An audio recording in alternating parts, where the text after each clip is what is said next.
Let's talk about design, designing pencils, universities, and everything in between. We live in an artificial world. Almost everything around us was created for our comfort and convenience. It is a designed world. What do we mean when we say design? Herbert Simon said that when we design, we change existing situations into preferred ones. David Perkins said that a design is a structure adapted to a purpose. According to these definitions, then, education is designed. It was created on purpose to achieve certain outcomes. In fact, we argue that every aspect of education is designed. But if education is designed, what do we design in education? Let's start with a university. In a university, there are buildings that are designed, but also the very idea of a university with separate academic units is designed. There's also class schedules, financial structures, and the Carnegie credit system. Within the classroom, the very idea of learning by sitting in rows facing forward was created by people. There's also tools like digital technologies or even this pencil. Let's consider this pencil. The pencil didn't just appear as is, it was designed over hundreds of years. In fact, the first pencils didn't even have erasers. Users had to use old bread to rub out mistakes. But then Herman Lippmann came around and proposed adding an eraser to the end of the pencil, making it easier to make and correct mistakes.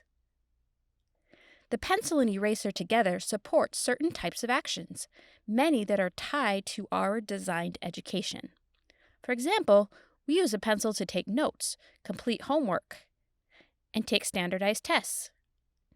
Each of these activities benefits from the combination of a pencil with an eraser. So designs in education include tangible things like pencils or whiteboards, technology programs, desks, and buildings.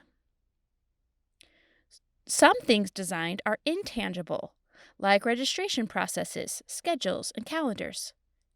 We can also design experiences, like the user experience of a learning management system, sporting events, or graduation. Then there are systems, like the Carnegie credit system, financial systems, and student services. Finally, we can even design to influence culture. We can take action to support a certain culture within a school or universities, or we might even consider society's perspectives on education as a whole. All of these things could be considered as designs in education, but with such a range of items that are designed, how can we make sense of it all? We see design as playing out across 5 spaces.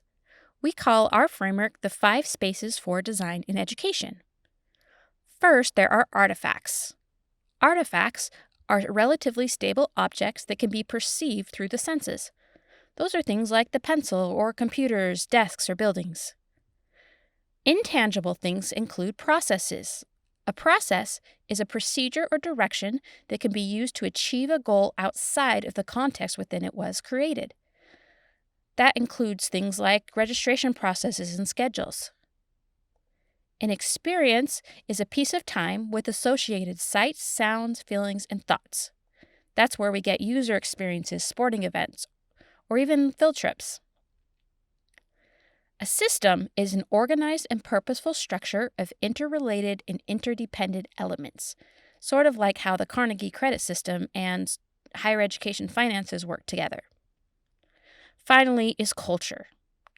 A culture is a pattern of shared basic assumptions that allows groups to perceive and interpret the world in similar ways, develop and communicate meaning, and transmit values to new group members. We can take action to affect a culture within a school or university, and we can also consider the larger culture around what people think education is and what education should be. The 5 spaces offer a way to think about the artificiality of education.